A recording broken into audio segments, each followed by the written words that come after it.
नमस्कार, जोहार। स्वास्थ्य चर्चा कार्यक्रम में आप सभी दर्शकों का हार्दिक स्वागत है। मैं हूं आपके साथ चंदा कुमारी।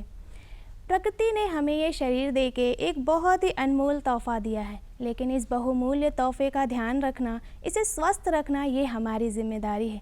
और इस जिम्मेदारी को हम अच्छे तरीके से पूरी कर सकें, इसके लिए बहुत ज़्यादा ज़रूरी है सही और सटीक जानकारी होना।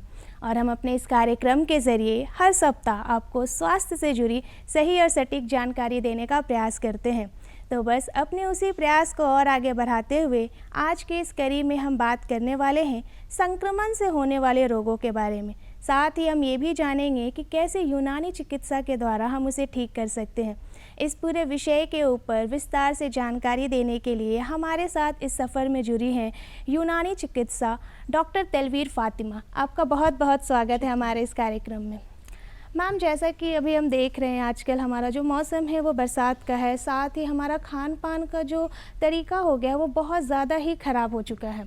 हम बहुत ज़्यादा तला भुना खाने लगे हैं और कहीं ना कहीं ये एक बहुत बड़ा एजेंट हो जाता है जो कि वायरस, बैक्टीरिया, ये सब को बिल्ड करने में हेल्प करता है और इन्फेक्शन जो है बहुत ज़्यादा बढ़ जाते हैं।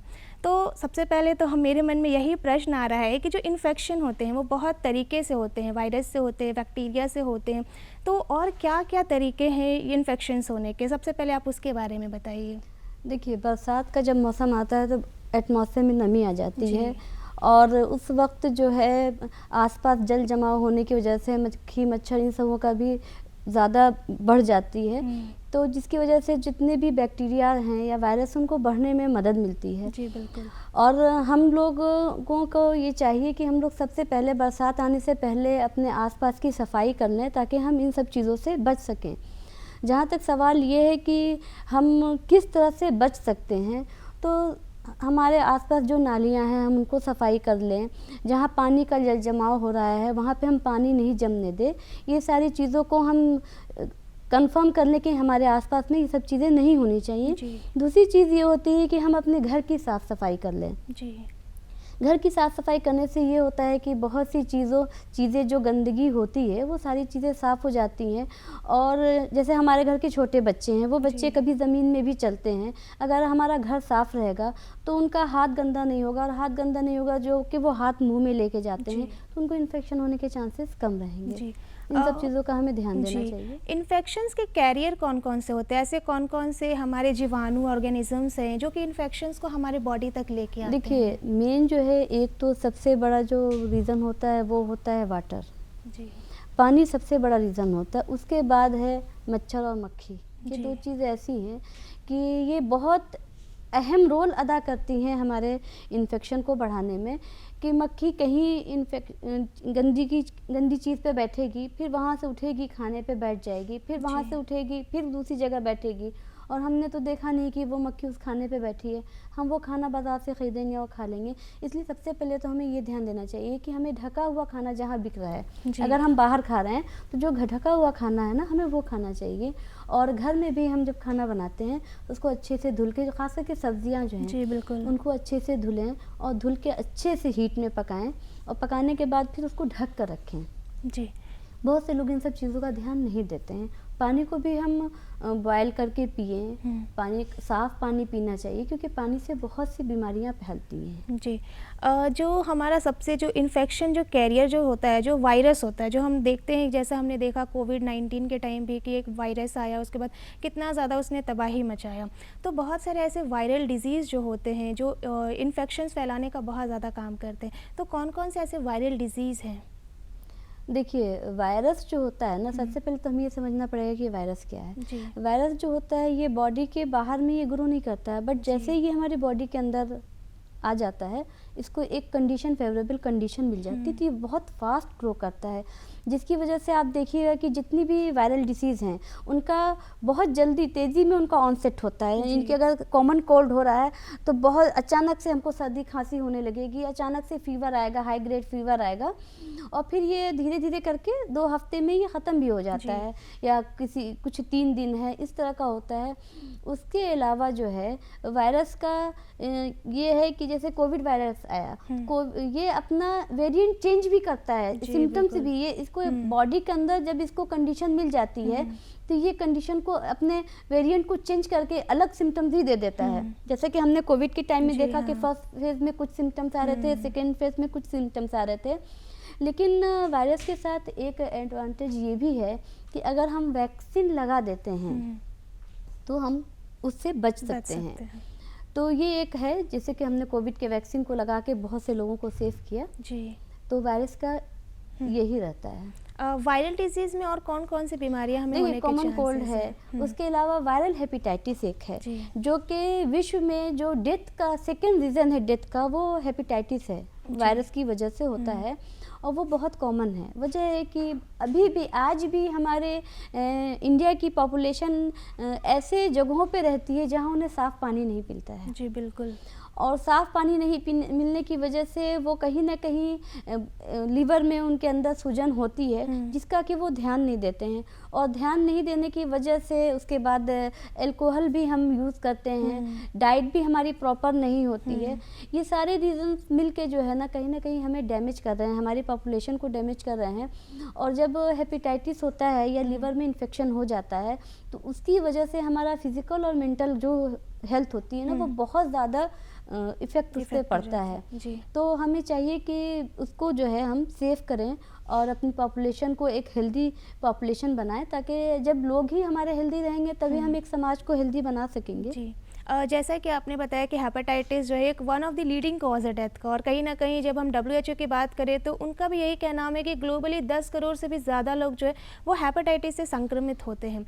तो हम ये जानना चाहेंगे कि यूनानी चिकित्सा में हेपेटाइटिस का क्या इलाज है? देखिए, यूनानी में लीवर के लिए कुछ दवाएं हैं जो कि बहुत अच्छी दवाएं हैं और उसके यूज़ से हम बहुत हद तक लीवर के फंक्शन को ठीक कर सकते हैं, क्योंकि लीवर जो है एक बहुत लार्जेस्ट ग्लैंड है बॉडी की जी बिल्कुल। और लार्जेस्ट ग्लैंड होने की वजह से उसके ऊपर लोड बहुत ज़्यादा है। अगर उसके ऊपर इन्फेक्शन होता है या उसमें सूजन आ गई है, कहीं कोई प्रॉब्लम होती है तो कहीं ना कहीं वो पूरे बॉडी के सिस्टम को डैमेज करता है। जनरली पेशेंट को वो सिम्टम्स नहीं पता चलता है या पेशेंट उस पर ध्यान नहीं देता है, जैसे कि भूख का कम लगना है, चिड़चिड़ापन है, तो लोग नहीं ध्यान देते हैं। और नहीं ध्यान देने की वजह से जब एक कंडीशन आती है, जब जॉन्डिस हो जाता है, पीलिया जिसको लोग कहते हैं, जब पीलिया होने लगता है, पूरा शरीर येलो होने लगता है, तब लोगों को समझ में आता है कि कहीं मेरे लीवर पे तो प्रॉब्लम नहीं आ रही है। तब लोग डॉक्टर के पास जाते हैं। और हमको ये चाहिए कि जब भी हमारे OPD में जब पेशेंट आता है तो हम उससे पूछते हैं कि क्या तुमको भूख लग रही है। अक्सर पेशेंट की कंप्लेन होती है कि हमें भूख नहीं लग रही है जी। और लोग क्या करते हैं, जो कुछ मेडिसिन ऐसी हैं जो लोग बहुत सेवन करते हैं, जैसे कि कालमेघ जिसको चरायता बोलते हैं। चरायता लोग जनरली लोगों के पूरी पब्लिक के दिमाग में बैठा हुआ है कि ये जो है स्किन प्यूरीफायर है, हमारी स्किन को साफ करता है। मेरा हेयर फॉल हो रहा है, स्किन में कोई प्रॉब्लम हो गई तो हम उसका कालमेघ का जो है वो काढ़ा बना के पीने लगते हैं। लेकिन हम ये नहीं जानते कि उसका एक्चुअल डोज क्या है। इसीलिए हम अपने देखने वाले दर्शकों से ये बोलेंगे कि वो कालमेघ का उपयोग इतना ज़्यादा मत करें बिना डॉक्टर के सलाह के, क्योंकि कालमेघ का ज़्यादा उपयोग जो होता है वो औरतों में ओव्यूलेशन को कम कर देता है, मर्दों में स्पर्म के काउंट को कम कर देता है, जो कि एक बहुत गंभीर समस्या हो जाती है आगे जाकर इनफर्टिलिटी की जी। ठीक है। और यूनानी में हम लोग इसका सेवन करते हैं। कालमेघ एक दवा है जो कि हिपेटोटॉक्सिक है, यानी कि लीवर में जो बनता है टॉक्सिक सब्सटेंस उसको रिमूव करता है, और हिपेटो स्टिमुलेटिव है, यानी कि लीवर की सेल को स्टिमुलेट करके उसको उसके फंक्शन को बेहतर बनाता है। तो अगर हम इसका यूज़ करते हैं तो लीवर को हम सेव करके चलते हैं। उसके अलावा एक भूमि आंवला है जो कि हमारे झारखंड में बहुत मिलता है। भूमि आंवला से लोग समझते हैं कि आंवला की कोई प्रजाति होगी, बट इसका नाम जो है पेड़, आंवले का पेड़ बड़ा होता है और इसका पेड़ छोटा छोटा होता है, ये ज़मीन में होता है। और इसको जब आप उखाड़ के देखेंगे इसके जो छोटे छोटे फल होते हैं ना बिल्कुल आंवला के जैसे होते हैं, पत्ते भी आंवला जैसे होते हैं। ये यहाँ पे बहुत मिलता है, खास करके बरसात के दिन में ये बहुत हर जगह देखा जाता है, कॉमन है जी। वो बहुत अच्छा है एंटीवायरल उसके अंदर इतनी अच्छी प्रॉपर्टी है, और वायरल हेपेटाइटिस के लिए वो इतनी अच्छी दवा है कि उसकी जोड़ की कोई दवा नहीं है। मतलब वो लीवर के फंक्शन के लिए भी काफ़ी ज़्यादा अच्छी बहुत अच्छी है, हम्म, बहुत अच्छी दवा है। जी। तो अक्सर अब तो नए नए रिसर्च हो रहे हैं, तो अब तो जो दवा का जो कंपोजिशन है, जो दवाएं बनती हैं, उनमें इन दवाओं को मेन इंग्रेडिएंट्स के तौर पे यूज़ किया जाता है ताकि पेशेंट जो है वो जल्दी रिकवर हो। जी, तो ये जो आपने भूमि आंवला के बारे में बताया, इसको क्या डायरेक्टली कंज्यूम किया जाता है या फिर ये एज अ नहीं, इसका मेडिसिन? जो शानदार इसको बॉयल करके और इसका वो करके के पिया जाता है। जी। वायरल डिजीज़ के बाद एक बैक्टीरिया जो है वो भी बहुत बड़ा कॉज है इन्फेक्शन के लिए, तो बैक्टीरियल डिजीज़ में कौन कौन सी बीमारी होती है? देखिए, बैक्टीरिया जितना भी बॉडी में इन्फेक्शन होता है ऊपर से नीचे तक, सारा इन्फेक्शन जो बैक्टीरिया की वजह से है। जी। और कुछ बैक्टीरिया ऐसे होते हैं जो कि बहुत धीरे धीरे बॉडी में जाके ग्रोथ करते हैं और बहुत लेट में उससे सिम्टम्स आते हैं, जैसे कि लेप्रोसी, जिसको कोढ़ का मर्द बोलते हैं। जी। ट्यूबरक्लोसिस का जो बैक्टीरिया होता है वो हमारे बॉडी के अंदर है, जी। हर एक के बॉडी में है, बट एक उसको जब कंडीशन उसके फेवर की कंडीशन जब मिलती है तब वो ग्रो करने लगता है। यानी कि जब बॉडी आपका वीक हो जाएगा, आपकी इम्यून पावर कमज़ोर हो जाएगी, तब वो ग्रो करने लगता है और ग्रो करने के बाद वो आपके बॉडी में इफेक्ट डालता है। जी।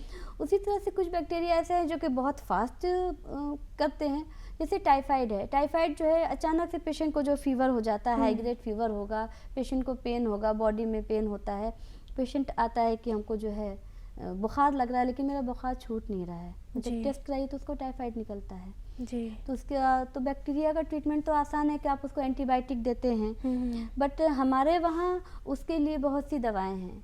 हम उसके इम्यून पावर को बूस्टअप करते हैं, उसके बाद उसको ये सब जितनी भी जड़ी बूटियां हैं उनकी अब तो दवाएं प्रिपरेशन आती हैं, बन के आती हैं। पहले दवाएं नहीं आती थी तो हमें सारी दवाओं को मिला के देना होता था। अब तो दवाएं बन के आती हैं, अब तो हमें उस ध्यान वो नहीं करना है, बस सीधे पेशेंट को दे देना और पेशेंट खा लेता है। जी। तो बैक्टीरिया का ट्रीटमेंट जो है वो आसान है, बट लोग आज की पब्लिक जो है वो बिल्कुल भी वेट नहीं करना चाहती है, और बच्चे छोटे होते, छोटे बच्चे से ही उनको एंटीबायोटिक का इतना यूज़ करा दिया जाता है कि वो बच्चे जो हैं एंटीबायोटिक का रेसिस्टेंस उनके अंदर डेवलप हो जाता है। फिर एंटीबायोटिक आप उनको दीजिए तो कुछ काम नहीं करता है।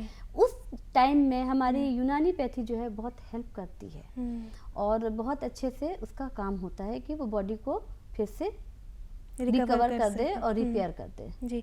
जैसे कि आपने बताया ट्यूबरक्लोसिस के बारे में, और जैसा कि हम देख भी रहे कि सरकार काफ़ी ज़्यादा कंसर्न्ड है टीबी को हमारे देश से उसको मुक्त करने के लिए, इसलिए बहुत टीबी मुक्त अभियान वगैरह भी चलाए जा रहे हैं और लगभग 2025-30 तक हमें इसे एलिमिनेट भी करना है। तो क्या यूनानी चिकित्सा में टीबी को लेकर भी कुछ प्रॉपर अलग इलाज है?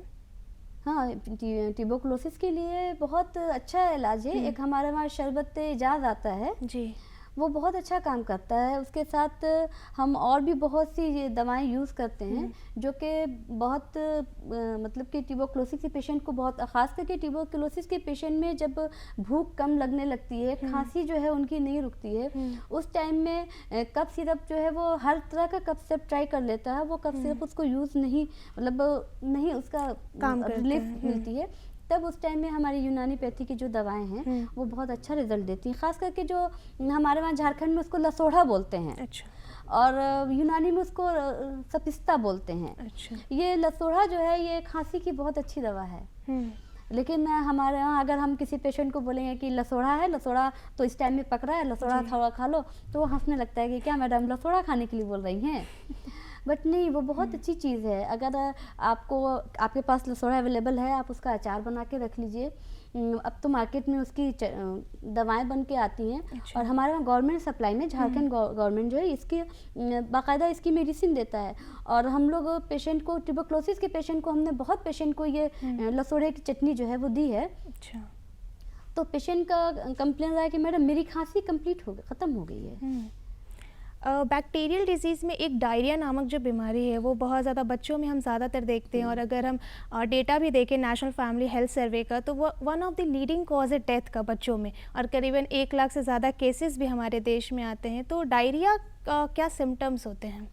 देखिए, डायरिया में वोमिटिंग होने लगती है, सॉरी लूज मोशन बहुत ज़्यादा होता है, एकदम पानी की तरह लैट्रिन हो रहा होता है, तो उसमें तो सबसे पहले हमें ये चाहिए कि डिहाइड्रेशन से रोकें। जी बिल्कुल। डिहाइड्रेशन से रोकें।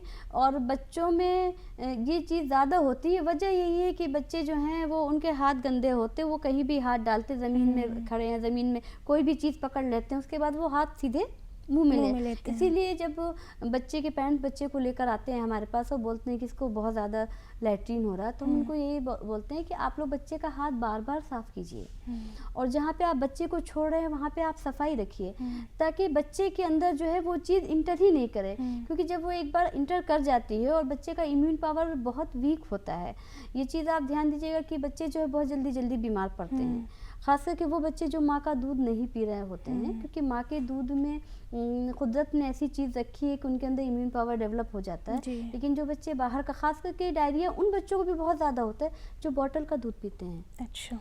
इसीलिए हम लोग बोलते हैं कि आप बॉटल का दूध नहीं दीजिए, दूध अगर आप बाहर से दे रहे हैं तो कटोरी चम्मच से दीजिए। कटोरी चम्मच ऐसी चीज़ है कि आप उसको पानी में बॉयल कीजिए, बॉयल करके उसको धुल के साफ़ कीजिए, उसके बाद उसमें दूध दे के आप वो कर लीजिए।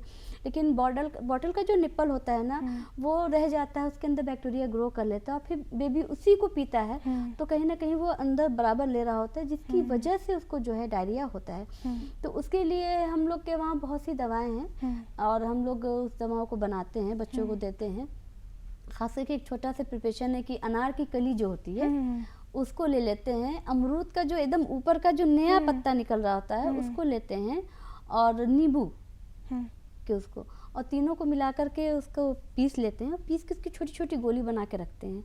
और फिर क्योंकि ये सब जो है हम लोग का बोला जाता है हाबिस काबिज, यानी कि कसने वाली दवाएं हैं, तो पानी को एब्जॉर्ब करेंगी, तो इसको तो बच्चे को थोड़ा सा गोली सूखी हुई बना के रख लिया, थोड़ा सा रगड़ के बच्चे को चटा दिया।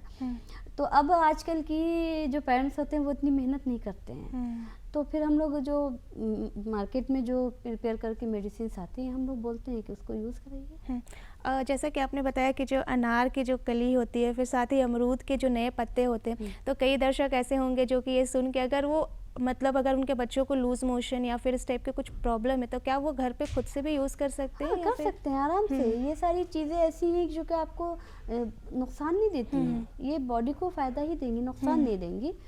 और बच्चे को कितना देना है, थोड़ा सा रगड़ के और उंगली से चटा देना है, ज़्यादा नहीं देना है। तो इससे बच्चे, और ये जो चीज़ें होती है ना, ये धीरे धीरे जब बच्चों की बॉडी में जाती हैं तो ये क्या करती हैं, आपके बॉडी को तैयार करती हैं बीमारी से लड़ने के लिए। और एंटीबायोटिक क्या काम करती है, वो सीधे खड़ी हो जाती है दरवाजे पे और बीमारी से वो खुद लड़ देती है, तो आपकी बॉडी तो तैयार नहीं होती लड़ने के लिए। एग्जैक्टली, है ना। अब जैसे हम यहाँ बैठे हैं और बाहर दरवाजे पे गेस्ट आया है, बाहर अगर हमने रखा हुआ है किसी को, तो वो दरवाज़ा खोल देगा, हमें जाने की ज़रूरत नहीं है, तो हमें आदत ही नहीं जाके खोलने की।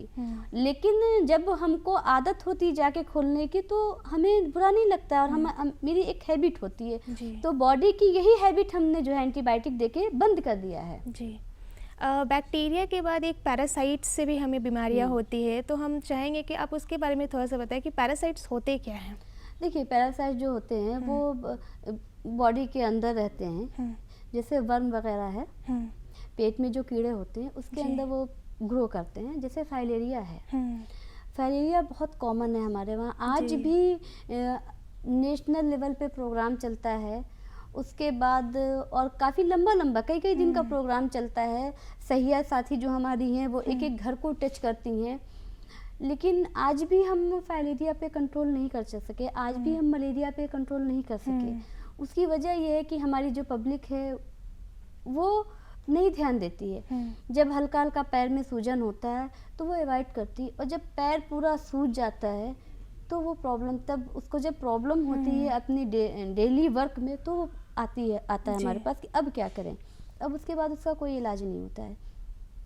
तो हमारे जो इंटेस्टाइन में जो वर्म होते हैं उसके अंदर ये पैरासाइट्स होते हैं और वहाँ ग्रो करते हैं। तो इसीलिए हमें चाहिए कि बीच में जो है ना कीड़े की जो दवाएं होती हैं उसको हमें खाना चाहिए, ताकि हमारे बॉडी के अंदर जो वो वर्म है वो नहीं रहें। जब वो नहीं रहेंगे तो उसके अंदर जो पैरासाइट्स हैं वो ग्रो नहीं करेंगे। ग्रो नहीं करेंगे तो फिर हमको सारी प्रॉब्लम नहीं होंगी। जी, जैसे कि आपने फलेरिया के बारे में बताया, तो फलेरिया भी एक ऐसी बीमारी जिसमें कि करीबन हमारे खुद के देश में, पूरे अगर विश्व के भी डेटा देखा जाए तो उसका 40% जो है है वो हमारे ही देश में होता है। तो फाइलेरिया के लिए यूनानी चिकित्सा में क्या इलाज है? देखिए, फाइलेरिया के लिए यूनानी में यही इलाज है कि हम उसके अंदर वर्म को जाने ही नहीं दें। अगर पेट में कीड़े पड़ जाते हैं तो हमारे वहाँ बहुत सी ऐसी दवाएं हैं जो हम पेशेंट को देते हैं कि आप इसको खाइए ताकि पेट के पूरे कीड़े निकल जाएं आपके पेट से। जब कीड़े ही नहीं रहेंगे तो कोई बीमारी ही नहीं। देखिए, फाइलेरिया ऐसी बीमारी है जिसको होने के बाद आप कुछ नहीं कर सकते हैं, क्योंकि जो लिम्फ ड्रेनेज है उसको वो ब्लॉक करता है। ब्लॉक करने के बाद आपका पैर सूज जाता है जी, तो वो आप कुछ नहीं कर सकते उसके लिए। और जैसा कि आपने बताया कि कुछ मेडिसिन होते हैं, तो क्या ऐसे कुछ जड़ी बूटी भी होते हैं जिसको अगर हम कंज्यूम करें तो हमारे जो शरीर में जो वर्म्स है वो किल हो सकते हैं? बिल्कुल, बहुत सी दवाएं हैं। खास करके एक जो अनार का जो छिलका होता है ना, अनार के पेड़ का जो छिलका होता है वो बहुत अच्छा काम करता है इसमें। अनार के पेड़ के छिलके? हाँ, अच्छा। जो उसका तना होता है ना, उसका जो छिलका होता है ना, वो बहुत अच्छा काम करता है। अच्छा।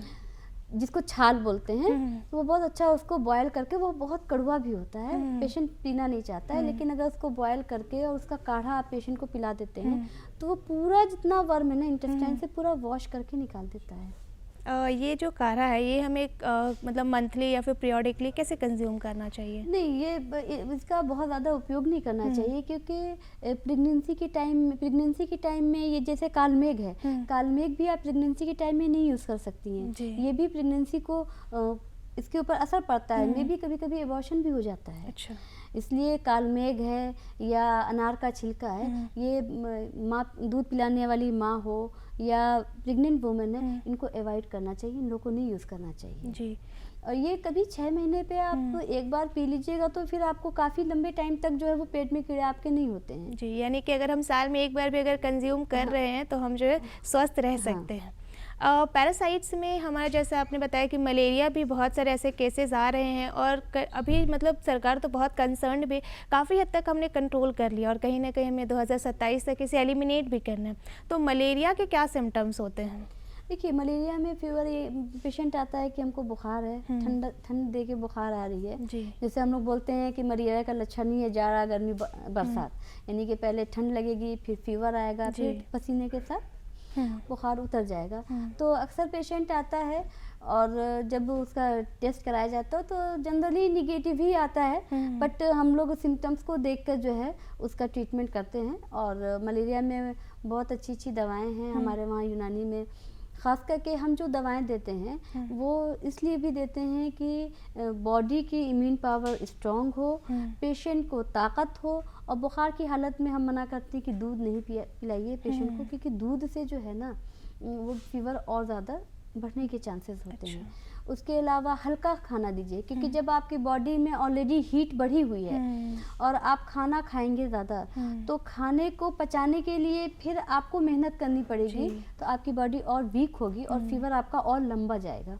तो इन सब चीज़ों का ध्यान रखते हैं। यूनानी में एक्चुअली होता क्या है कि आप मेडिसिन से ज़्यादा पेशेंट को प्रॉपर गाइड करके उसको ज़्यादा कंट्रोल कर सकते हैं उसकी डिसीज़ में। मेडिसिन को कम यूज़ किया जाता है, पेशेंट की लाइफ स्टाइल को चेंज करके, उसके खान पान को चेंज करके, इन सब चीज़ों को चेंज करके। और सपोर्टिव मेडिसिन हैं, ताकत की मेडिसिन देंगे, लीवर को प्रोटेक्ट करने के लिए देंगे ताकि लीवर अच्छा काम करे। अगर लीवर काम अच्छा करेगा तो फिर आपकी जो बीमारी है तो वो बहुत जल्दी रिकवर हो जाएगी। मलेरिया के बाद एक डेंगू नामक भी बीमारी है जो कि करीबन देखा जाए तो हमारे देश में on an average 1 lakh cases आ ही जाते हैं। तो डेंगू के क्या लक्षण होते हैं? देखिए, डेंगू में भी फीवर होता है, बट जॉइंट्स पेन होते हैं, स्किन पे रैशेस आते हैं उसमें जी। और अभी के वक्त में हमको ऐसा लगता है कि डेंगू बहुत ज़्यादा बढ़ गया है और ये प्लेटलेट्स काउंट को कम कर देता है। पेशेंट को वीकनेस बहुत होती है, पेशेंट ये बोलता है कि फीवर आया उसके बाद हमको कमज़ोरी बहुत ज़्यादा है। अगर जॉइंट्स पेन की कंप्लेन अक्सर पेशेंट नहीं करता है, बोलता है बुखार आया है और दवा खा रहे हैं लेकिन बुखार छूट नहीं रहा है, लेकिन कमज़ोरी बहुत लग रही है, तो उस वक्त हमको चाहिए कि एक बार उसका CBC कंप्लीट ब्लड काउंट करा लें। और उसमें अक्सर पेशेंट का जो है वो प्लेटलेट्स काउंट बहुत कम होता है। और हमें बताने में बहुत खुशी महसूस होती है कि हमारे यूनानी में प्लेटलेट्स काउंट को बढ़ाने की सबसे अच्छी दवा है। अच्छा। उसके जोड़ की कोई दवा अभी तक हमको नहीं लगता है, वो इतना अच्छा काम करती है। सिंपल पपीते का जो पत्ता होता है ना, उसका रस शहद के साथ अगर पेशेंट यूज़ करता है तो उसका प्लेटलेट्स काउंट बढ़ जाता है। इतना इजी। इतना इसीलिए कहा जाता है कि यूनानी जो है ना, ये कुदरत, इसमें जितनी दवाएं हैं ना, ये एक खजाना है जी। इसमें इतनी दवाएं हैं और उनकी इतने बेनिफिट हैं कि अगर हम रोज़मर्रा की ज़िंदगी में अगर सारी चीज़ों को यूज़ करें प्रॉपर वे में, तो हम बीमारियों से दूर रह सकते हैं। जी। अभी जैसा कि हम देख रहे हैं, आफ्टर फंगस से भी हमें बहुत सारी बीमारियां होती है। तो आफ्टर कोविड जो ब्लैक फंगस हो गया था, तो फंगस से होने के क्या चांसेस होते हैं, उस वजह से कैसे बीमारी हो जाती है? देखिए, कहीं भी नमी रहेगी तो फंगल इन्फेक्शन बढ़ जाएगा, इसलिए बॉडी का वो पार्ट जहाँ पे नमी हो तो उसको अवॉइड करना चाहिए हमें। और फंगस से बचने का यही अक्सर लोगों के नाखूनों में फंगल इन्फेक्शन हो जाता है, जो कि बिल्कुल भी बहुत रेयर होता है कि मतलब बहुत टाइम लेता है वो जाने में। उसका रीज़न ही यही होता है कि लोग बार बार उस एरिया को पानी से वो करते हैं, गीला करते हैं, तो फंगल जो है जहाँ भी नमी रहेगी तो वहाँ फंगस का इन्फेक्शन बढ़ जाएगा। तो हम लोग जैसे हाबिस काबिस जो दवाएं होती हैं उनको वहाँ पे डस्टिंग करने के लिए बोलते हैं कि वो जो वहाँ पे जो नमी है ना उसको वो सोख ले। जी। मैम, आप हमारे इस शो में आई हैं तो हम आपसे ये जानना चाहेंगे कि जैसे कि यूनानी चिकित्सा है, तो हम चाहेंगे कि आप हमारे दर्शकों को इन्फेक्शन से बचने के लिए कुछ गाइडलाइंस दें, जैसे कि वो बचे रहें और उनको एक्चुअली इस बरसात के मौसम में स्पेशली वो कैसे अपने आप को प्रोटेक्ट कर सकते हैं, उसके लिए कुछ गाइडलाइंस देखिए, बरसात के मौसम में सबसे बड़ी चीज़ तो ये है कि ढका हुआ खाना यूज़ करना है, पानी को साफ रखना है, अपने बॉडी को क्लीन रखना है। अगर आप बारिश में भीगते हो तो फिर से अपने आप को जो है नॉर्मल पानी से वॉश करने के बाद ड्रेस चेंज कर लो, अपने बाल को साफ रखो, सूखा रखो, क्योंकि अक्सर क्या होता है ना कि बाल गीला होता है, भीग जाता है, सूखता नहीं है, फिर सर में दर्द, उसके बाद फीवर लोगों को होने लगता है। मैम, आप हमारे शो में आई, इसके लिए बहुत बहुत धन्यवाद। साथ ही आपने हमारे दर्शकों को इतने अच्छे से जानकारी दी, उसके लिए भी बहुत बहुत धन्यवाद। हम आशा करते हैं कि हमारे जितने भी दर्शक होंगे उनको हमारे आज के इस कार्यक्रम से बहुत ज़्यादा लाभ मिला होगा। साथ ही इस मौसम में और हमारे जो आजकल की जो ज़िंदगी हो गई है, इतनी दौड़ भाग की जो ज़िंदगी है, उसमें इन्फेक्शन से बचे रहने के लिए बहुत ज़्यादा उन्हें आज गाइडलाइंस मिले होंगे। आप इसी तरह हमारे साथ बने रहिए। साथ ही अधिक से अधिक जानकारी के लिए आप हमारे YouTube चैनल डीडी झारखंड को भी सब्सक्राइब कीजिए। अब हमें इजाज़त दीजिए, मिलेंगे हम आपसे अगले कार्यक्रम में एक नई बीमारी के साथ और साथ ही उसके नेचुरल इलाज के साथ। तब तक के लिए नमस्कार, जोहार, धन्यवाद।